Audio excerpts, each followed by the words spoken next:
Hi guys, welcome back to my channel. Today we are going to start AS level physics chapter 1, which is kinematics. First we will understand what actually kinematics mean. Kinematics is basically the study of motion. In this, as the chapter indicates, we describe the motion, we describe the types of motion, right? What are we describing? We are describing the types of motion, but we do not discuss the cause producing the motion, right? We are just describing what kind of motion a body is possessing. Is it a straight line motion, a circular motion, spinning motion, or any other kind like rotatory or to and fro motion, vibratory motion, whatever the kind of motion is. We discuss that in which branch it is kinematics, okay? But we do not discuss the cause producing the motion, like what force is applied to move the body. We will not discuss that cause, we will just discuss the motion that body is possessing at that moment. Coming to the first topic, which is speed, what actually speed is actually the distance traveled by a body in some unit time. Okay, so how do we calculate speed? Speed is actually distance divided by time taken. When we know the distance traveled by the body and the time taken to travel that distance, we can calculate speed by putting those values in this formula. You should also remember that speed is represented with v, distance is represented by d, and time with t.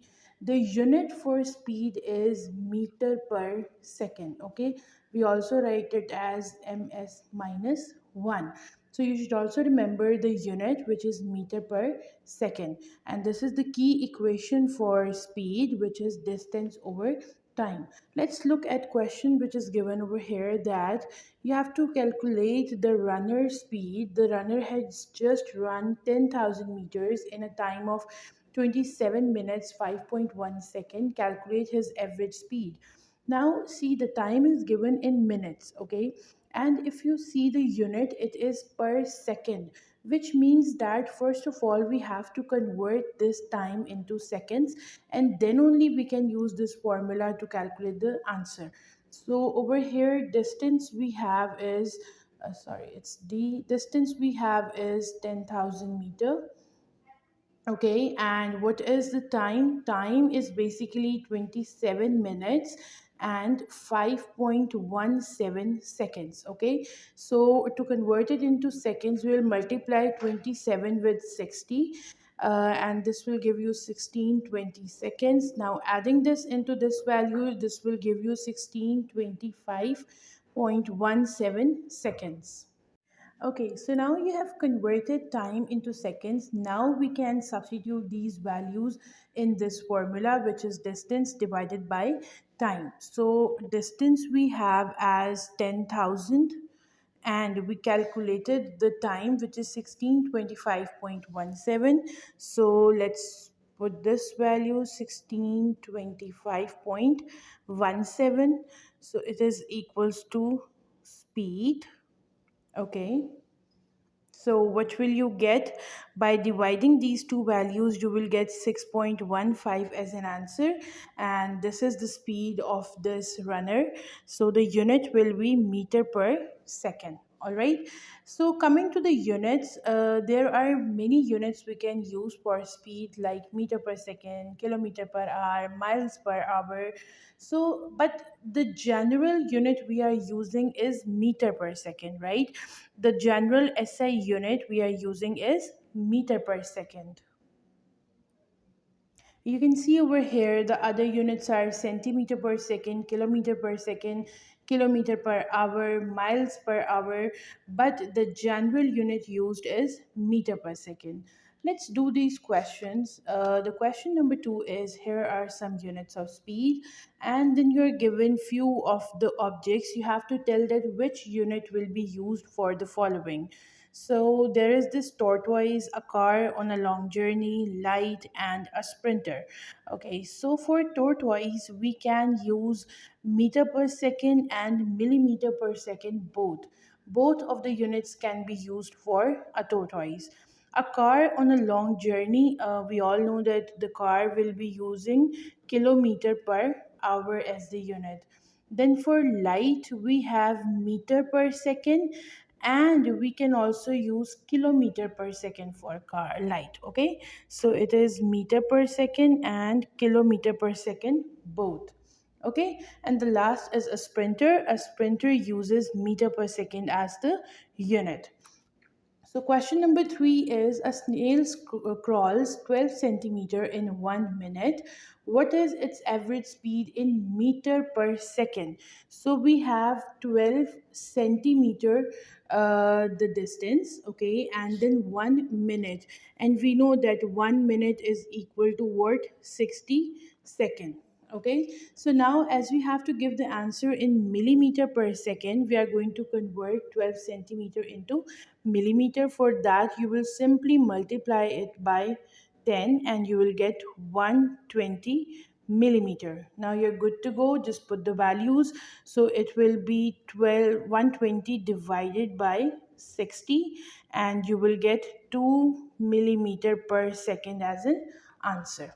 All right, so far we understood the concept of speed, we understood the general unit of speed, and then we solve few of the book questions. Like this, you are going to solve the numericals. If you are given with the data in minute, you are going to convert the time into second, because the general unit of speed is meter per second. You have to convert it into seconds to put it into that formula and solve. The next topic we have is distance and displacement, and then there is scalar and vector. First of all, let's talk about scalar and vector. We all know that scalar are those quantities which need magnitude only. Okay, by magnitude I mean the numerical number. For example, there is this unit 5 centimeter. So 5 over here is the numerical number, that is actually the scalar quantity. And then we have vectors. Vectors are basically which need magnitude plus direction.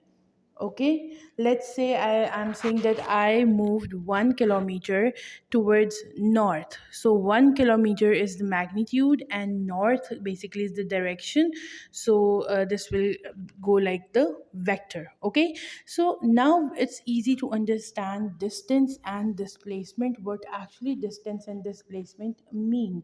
Basically, few of the students consider that these are the same things, distance and displacement is same, but this is not the case. Distance and displacement are two different things. When we talk about distance, distance is basically length of a path. Okay, length of a path. And displacement is actually what?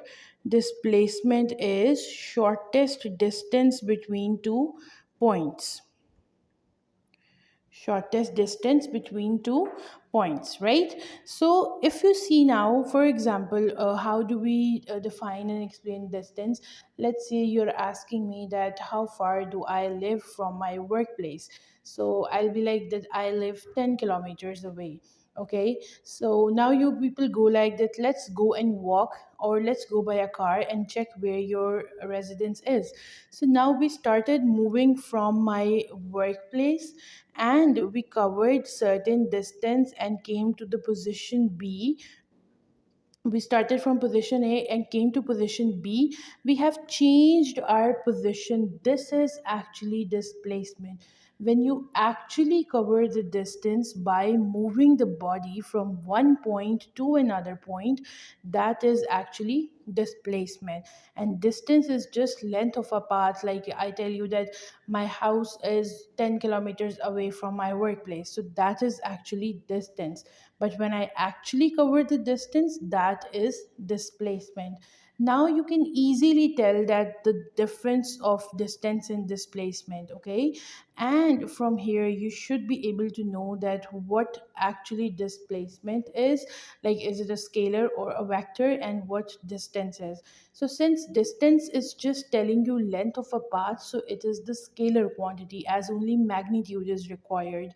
But in displacement, you are covering some distance, and you are also moving in a particular direction. The body is covering some distance in a particular direction. So displacement comes under the category of vector quantity, because it has distance, means the magnitude, and direction also. So displacement is a vector quantity and distance is a scalar quantity. One more point which needs to be noted is that for example, a body moved from point A to point B. This shows it has covered some displacement. Let's say it is 5 kilometers. Okay, but now if this same body returns back to the point A, now the displacement will be zero. Why? Displacement has this limitation that the position of the body should change. When the body's position is not changing, means when the body returns back to its position, original position, it means no displacement is covered. For example, you throw a ball in the air, the ball reaches a maximum height, let's say 100 meters above the earth. So it covered the displacement of 100 meters, but ultimately due to gravitation the ball will fall back to on the earth. So now ball is back to its original position, means the displacement is zero. So to cover a certain displacement, the body should change its position from original position. It should move to some position B, and if it comes back to the original position, it means the displacement is zero.